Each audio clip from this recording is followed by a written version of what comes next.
No, no. Adesso mi ha fatto una cosa. Ragazza? È meglio che ci mettiamo le Ok.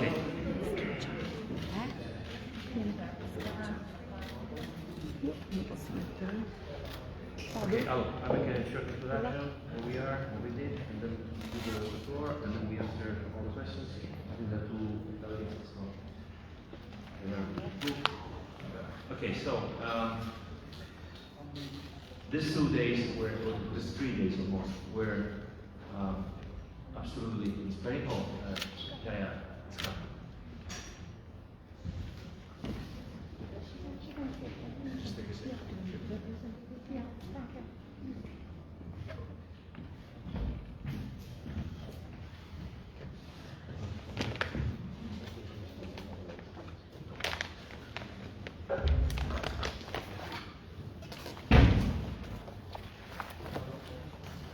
So again, thank you for being here, and thank you to the colleagues to support and to help in this event. It was really difficult and inspiring. As you know, we had 8,700 applications, and we selected 400 young people from 189 countries. So this was a truly multinational event. It was the first in the COVID period, extremely difficult to organize, globally successful despite the, let's say, organizational complications. It was, I mean, at least for me as an experience, it was really difficult to face what's going on in the planet in 24 hours, having the people in front. G20 countries are discussing climate change primarily as a transition in the manufacturing, in the mobility, and the social behaviors, strictly connected to primary energy production, the way we move, the way we produce. There are differences, but those differences are not so big. And in the end of the day, we can sort of speak a common language for a common strategy. Decarbonizing, electrification, increasing substantially the renewable energy part in the energy mix. And then we might discuss whether we want to have continuity by using gas or by using accumulators, maybe selecting the different renewable energies. I thought this was a terribly difficult issue because I mean I'm a physicist in background. I was a scientist 7 months ago. So when I started my job as a minister of the ecological transition, actually I had the impression to face a gigantic technological problem, gigantic, how to change the way our, let's say, rich society are working. And I started making all the calculations, the energy we pump, how do we ensure continuity, you know, the stuff you have heard a lot of times. But then the more I was drilling down, the more I realized that maybe the biggest problem at the moment, or one of the biggest problems, is the global inequality. And in these 2 days, we have seen so much and so many global inequalities. We have seen so many problems that really I started having a doubt: is the ecological transition, the energy transition, a unique phenomenon, or really the definition changed depending on local circumstances? Of course, I knew realistically this should have been dependent on local circumstances, but you really have to go close and talk to the people and see how the local circumstances are different. So what came out today, there's a global inequality problem, a global justice problem that is hindering, kind of masking the climatic problem itself. Young people today are shown pictures. Say, look, my grandma is cooking by burning whatever she has in the rubbish, and she experiences in-house pollution, whereas we are preoccupied by the outside pollution. And maybe they have to queue, the Lebanon girl said, the representative said, we have to queue 3 hours to fill the car. So this is amazingly different from what we have in mind from the G7, G20 perspective about the energy transition, ecological transition. So this kind of stimulus we have today should force us to be more open. We need much more lateral thinking to face this ecological transition that we promised for the decarbonization. So let's see what we did.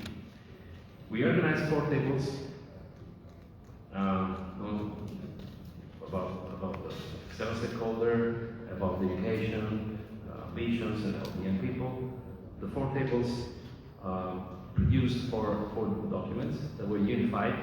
So they approved yesterday unanimously all the key messages, approximately 20 key messages, and we are committed to forward those key messages to the Cop26.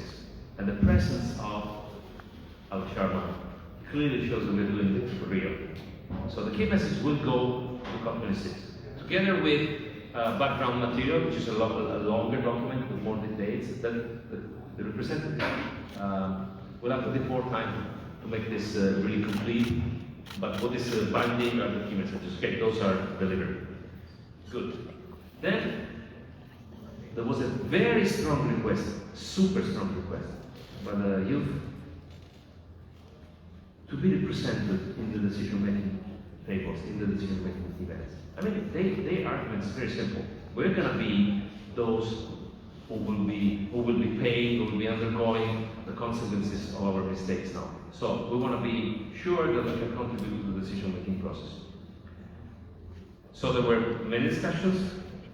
I think I can safely say, even though we still have to put this thing written, that this will not be the last Youth for Climate event. It will be the first, possibly of a periodic series that will be following the COP26, that is the COP-M, because we need to create a story. The story of the young people that are getting together before the COP, so creating an opinion, creating a pressure, a sort of movement. Third issue, we have to find a way to realize teams of representatives of the youth constituencies, I mean, kind of youngster representatives that can participate in the decision-making process. We got this commitment. We said we will do this. Now we're going to discuss this in the next few weeks. You know, if I said this myself, it would have been not strong enough. But Alok is here. Of course, we're in contact, and we wanted this pre-COP experiment, the Youth for Climate, really to be something new. The young people are accusing us. It's the usual stuff. You always promise, you always come with a written speech. I don't have any. This is just handmade in real time. But they accuse us to repeat promises that will never come true. But I think today and yesterday and before yesterday, we gave an indication. We were completely greenfield when they started talking, and a lot of the proposals, ideas, provocations were received, elaborated, and now they're in Moldavia. Of course, there's room to do by far more. It's the first time we get all the young people together. We will do more, but I think this is really a milestone. Which are the key points where we have to work in the COP26, but outside the COP26, we have to work every day. Education, because it was raised the problem of education. I mean, we need a sort of global education towards the climatic change, towards the ecological transition. And of course, this cannot be just a school course. It would be different from country to country. So we need to think much bigger. We need to think kind of out of the box. But education has been pointed out by everybody. Financial aid, it's another super big problem. There is a major problem with infrastructure. You don't have electricity, there's 3 billion people having little access to clean fuel for cooking, and 1 billion people having no access, or around 1 billion, no access to electricity.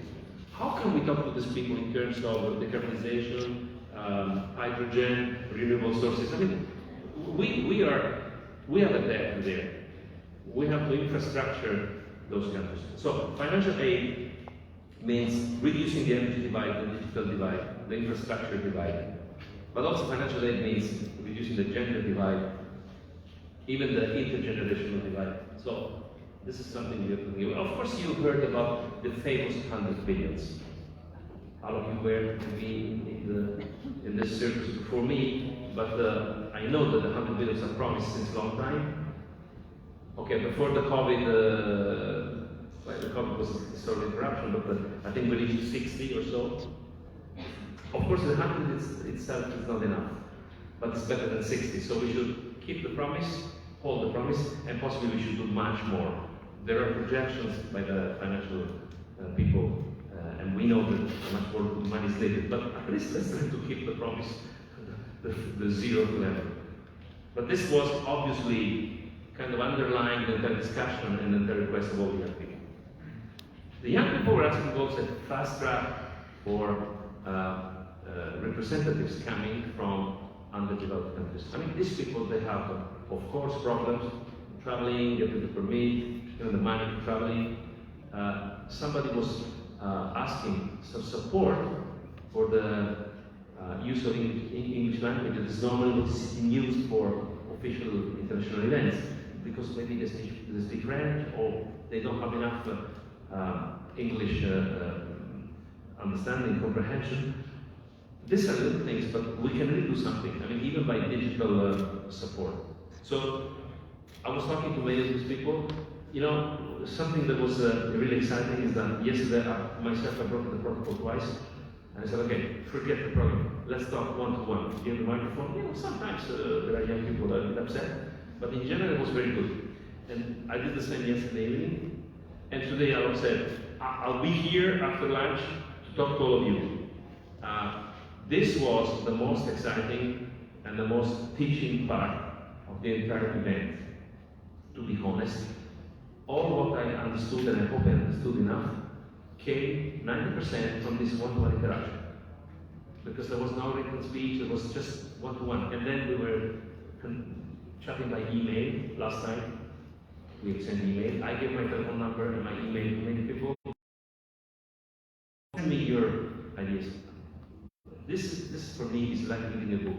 I can learn. I mean, honestly, most of those things, you have to hear from those who are experiencing these things to understand how they are. It's not enough to read the newspaper or to read the books or to go as a tourist for 1 week. You really have to see, we have to find a way to have a permanent representative team of young people participating. Also to compensate intergenerational justice that today, I mean, I think, I was told that, at least in Italy, but I think in many other countries, at least in the rich countries, the new generations are the first who will very likely have a future worse than the parents. I belong to the generation that improved the situation of the parents. And I was living in a society that for many generations could see kids being, in general, on average, more lucky than the parents. More wealthier, you know, well, with a better job. Now, apparently, it's going down. So we have to make a talk about that. And I don't want to, because I don't know, I don't want to consider how difficult this should be in countries where, of course, economic situations, social situations are very much more difficult. So this is the synthetic overview. There was one very last time I want to tell you. There was an Austrian girl, and she made a point, she made an intervention this morning, and she said, how do you decide, generally speaking, how decision bodies can decide if even the data when they're published are old? I like this point. We are in the age of big data analytics, artificial intelligence, real-time analysis of whatever happens, so we can predict when a single fly will be on my piece of bread. And we are not using those tools to be more predictive. The girl was maybe 25. She had, as far as I understood, she has a start now. I could just talk 20 seconds when I was on the stage. But those are the bright ideas that are coming, and somehow also the provocations that are coming that we should adopt. we should think over. So as you see, as I'm not a good politician, because I'm still a researcher inside, that's my nature since 40 years now. I kept this opportunity to learn. Whether I learned properly or not, I'm not sure, but many of the inputs were really very, very important. And I think we need to talk deeply around those things, trying to make better. And the Cop26 will be the first benchmark. And in the next 4 weeks, we'll do our best to forward those ideas, information, provocations ahead. And the Cop26 is going to be the first benchmark. That's why I'm so happy that Alok is here, and I can shorten your name. I'm sorry. Is here because they are really, they can make this possible. So I leave the stage to Alok first, and thank you for listening to my confession. Let's say. Roberto, thank you very much indeed, and actually thank you for organising this event with your team. I think it's been brilliantly organised, and the fact that we've managed to get young people here from across the world, many of them actually have had to make very difficult journeys to get here. I think it's testament to the organisation, but also to the young people who have come here. I think listening to the sessions, I think there were probably sort of three feelings that I got. One was that it was incredibly inspiring. Secondly, that actually they spoke really very, very frankly. And I think the third, for me, was that, they spoke the truth, that we need to do much, much more, much faster. And I have to say, I hope every minister who was present, those who were tuning in, felt pretty uncomfortable and squirmed when those messages were being delivered, the truths, the home truths that were being delivered. And I think Francis Draghi talked about the fact that what we were hearing shamed this set of world leaders.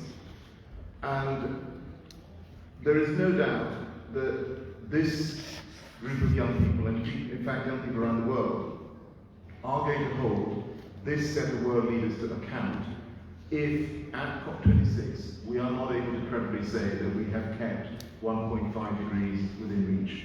Of that I'm absolutely certain. And one of the ministers who spoke also made a really quite important point where he said in 3 days, we've had 400 young people, never met each other before, very few of them will have met before, coming from almost 200 countries, were able to deliver a document in 3 days that they agreed on. Consensus, thank you, Jack. Consensus. And if you look at the Paris Agreement, 6 years on, historic agreement, but there are still key issues outstanding. And perhaps it's time at COP26 for the ministers and the politicians to take a lead from young people and actually find that consensus finally. Just reflecting on some of the messages that came through, I think they were, in my view, they were really very, very well thought out. It's some of the issues that we have been discussing over the past year and a half through the COP process with Roberto and other governments as well, in terms of the issue of an energy transition, in terms of the finance flows, in terms of just transition, capacity building, getting the non-state actors to do their bit, so of course governments have to step up, and then actually showcasing the work that is going on. And I think Roberto is right. This is the start. This cannot be the last time that we get young people together and have this kind of discussion. And so I am very open to us, and Roberto and I will discuss this with our teams, is that how we build on this. I mean, this really cannot be a one-off, because if it is, I'm afraid it will not go down well with the young people who have come here today. Just in terms of COP itself, what we will be doing is taking these messages from young people They will be discussed at COP. We will ensure that the outcomes are presented and that ministers respond to these outcomes, these decisions that have gone forward from young people. And this will take place on the Youth and Public Empowerment Day. We're also going to ensure that throughout the COP26 process, the voices of young people are heard throughout that 2-week period. There's a lot of expertise in that room, there's a lot of expertise internationally when it comes to understanding of nature, of science, transport, all of these issues, and we will ensure that young people's voices are reflected in those discussions at COP26 throughout that 2-week period. And I think the final thing I just want to say on this is that there were a number of times that the young people challenged us and said, you're not actually answering our questions. You're not actually responding to what we're asking. So Roberta and I have agreed that we will get the feedback that comes through. We will respond to the best of our abilities on those questions that have been raised. But actually, this is a question for every government. It's not just a question of Italy and the UK. Yes, we are together partnering and leading on organising COP26. But this is for every government. And I think that was very clear in terms of the response that young people require. Yes, it's an international response, but it's also a response that has to be delivered by individual governments in their home nations as well. And so I just want to end with saying that yes, we have more work to do in terms of the NDCs, the 2030 emission reduction targets, the net zero targets, the finance. We're going to have a lot of discussions, Roberta and I, in the pre-COP now with ministerial colleagues on some of those outstanding issues in the Paris Rule Book. And I hope the one thing that we will always have ringing in our ears is the voices of the young people that we've heard over these last few days. And I think if we keep those voices at the front of our minds, I do think we will have an opportunity to come to consensus together. But at the end of the day, it is on this generation of leaders, it is on us, it is on the people who are on the stage sitting there. And I know, Jay, you said you're putting it on the young people to tell us what to do. Of course, we have to do our bit, but as I said, this goes back to us working together, and that's what I want to see coming out of this meeting. Thank you.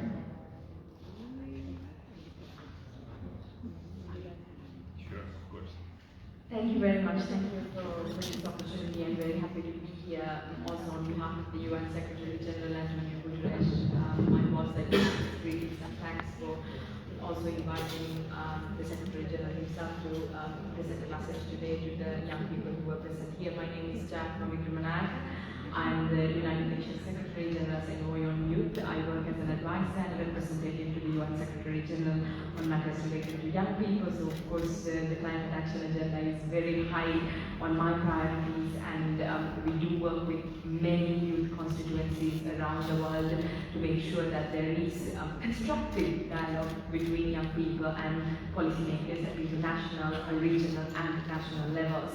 I want to summarize some of the key things that I learned during this process as well, just like Ms. Cingolani and Mr. Alok Sharma. First for me is really the gratitude for Italy for convening this gathering. I know that it's been said many times, but I think we should all acknowledge that it is not easy to organize a meeting of this scale during a global pandemic.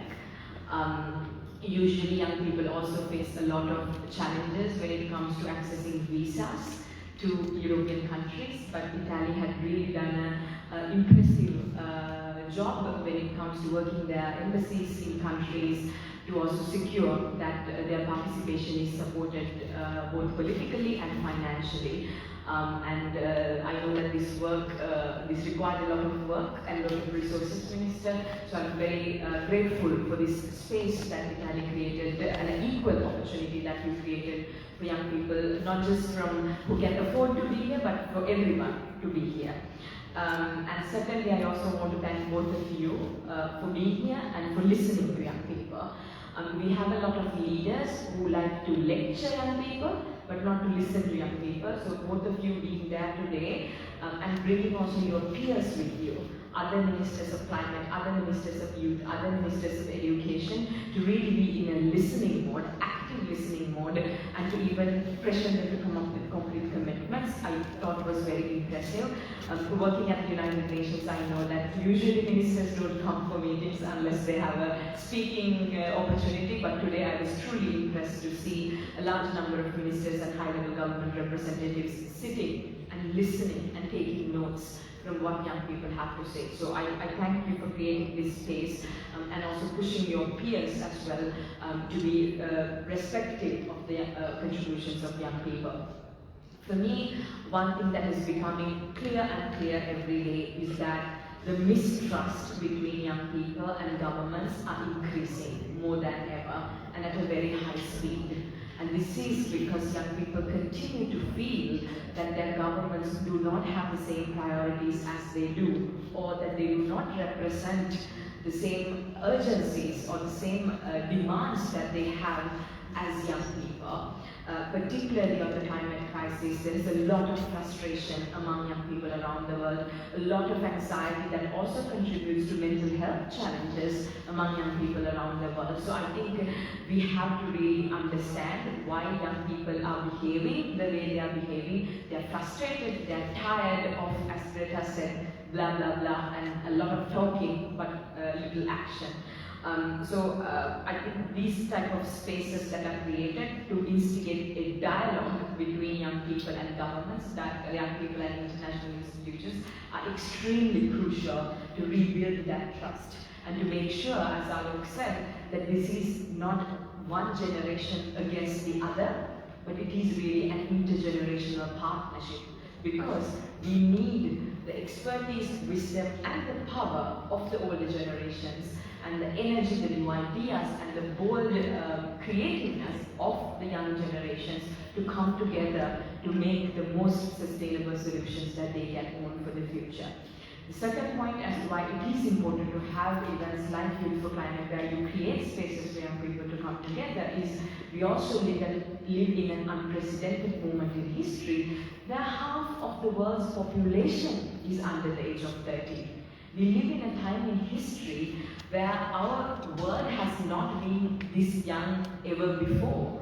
50% of the population of our world right now is under the age of 30, and more than 90% of these young people live in developing and least developed countries, those who are most affected by the climate crisis. So you cannot leave the voices of 50% of the global population behind when you make important decisions about our own future. So I think this has been very clear as to why young people need to be included in these discussions. Now, thirdly, I want to say that it's very important, as the Minister said, that these conversations do not stop here today. We often see that hosts are interested in making non-state actors inclusive or included. They create this type of opportunities. Italy has been very open in saying we want to bring in youth voices, and Alok has been saying he wants this COP to be the most inclusive COP ever, and he will bring diverse voices. And we just don't want this to be, because Italy had a good minister or this COP had a good president. We want this to be systematic. We want these voices to be institutionalized, for people to be able to have a continuous voice in making sure that their recommendations and their proposals are followed through, and also be a part of the implementation and be a part of the accountability. So young people are not only just asking to be heard before governments go to the negotiations, they also want to play a part as equal partners in implementing those solutions and being a part of the monitoring and evaluation as well. I'm not going to talk a lot about the outcomes, because I think both of our previous speakers have done so, but I think in terms of the ambition that young people have raised, for an example, reaching net zero before 2050 if possible, phasing out fossil fuels as soon as possible, climate financing, particularly the promises made by developed countries, the 100 billion, adaptation, resilience, loss and damage. These have been topics that we have really delved deep into in the past few days. We've spoken about energy transition, but just transition, so that we don't leave people behind in this conversation of transition. We spoke a lot about climate justice as a social justice issue. We spoke a lot about climate education being mandatory in educational curriculums. And then we of course spoke about the representation of young people in climate decision-making processes. at the international level and at the national level. And I want to start by saying Italy has created this space for youth for climate. The Cop26 will continue to create spaces for young people to participate in this COP, but the most important climate action really happens at the national level. And I think there is really no point if the only time young people get to meet their ministers is at the pre-COP or the COP. Ministers need to work with the young people in their countries when they design their national determined contributions, when they determine the national policies and programs for climate action in the country level. So really my plea to everyone who is here, and particularly the ministers, is it's good that you're here, that you listen to young people here, but the real work starts when you go back home. Make sure you listen to young people in your countries, in your communities, and integrate them in the national level and local level climate policy making and implementation. That's what we think.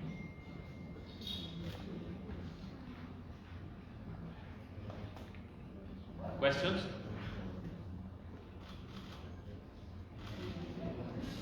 We give the floor to the young representatives? Yeah, okay. So we have two young representatives that think they support us something, and then it's on the podium, and then I will be open for questions when you have.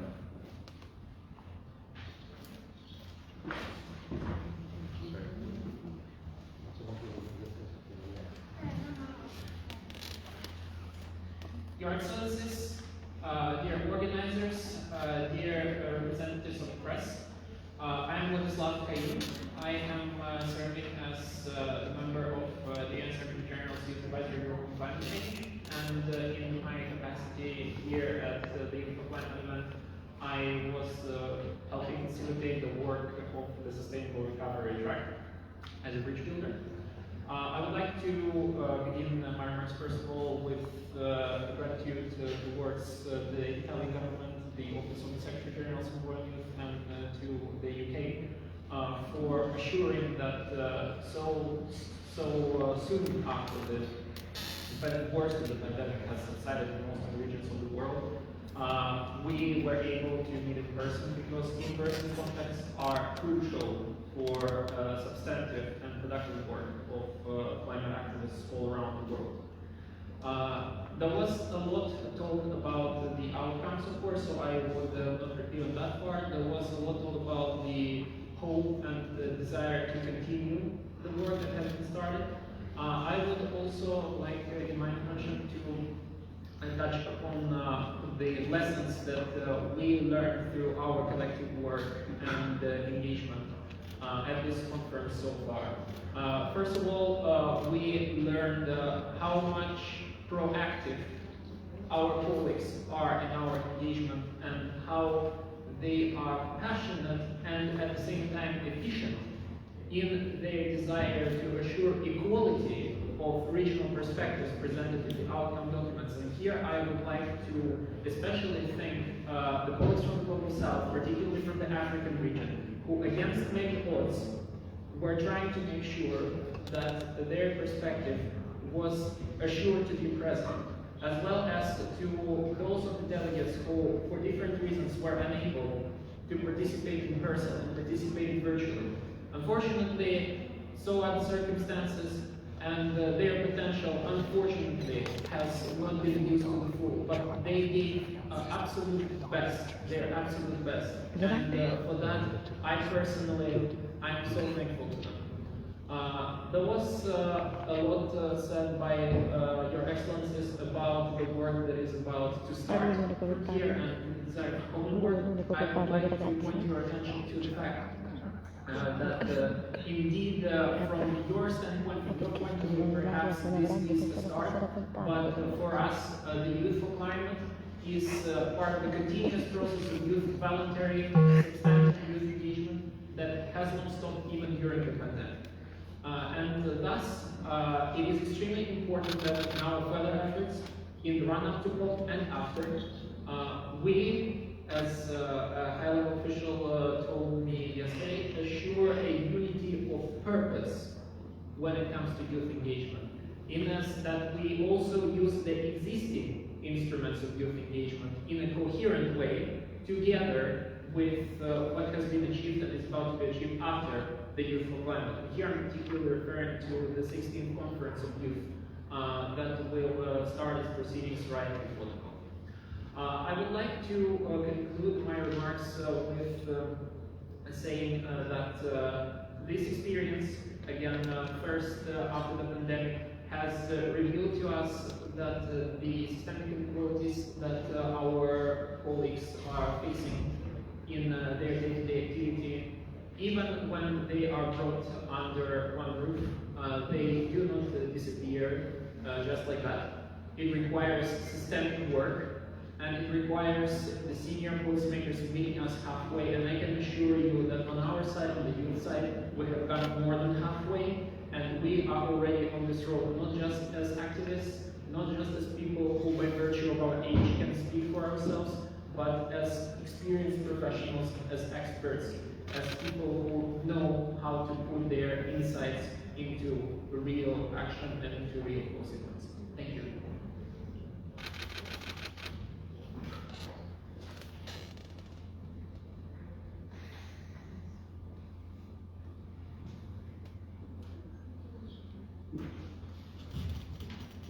Hello, everybody. Thank you for welcoming me here and giving me the chance to speak at this platform. This is actually my first time speaking at an international conference, and I'm very excited. And I'm so thankful for the support of my colleagues. I just want to say that thank you, Minister Cingolani, Ms. Jayathma, and Mr. Alok Sharma for highlighting our, truly highlighting and encompassing view of our needs and our wants. We really, I think it was very encompassing of all of the points that we gave and in the plenaries. I think that this Youth for Climate event was such a great opportunity for so many people and so many underrepresented people. For example, I am delegate of Iraq, and I found that many people from Middle Eastern countries, South Asian countries, and the Caribbean and South America are so underrepresented in this movement.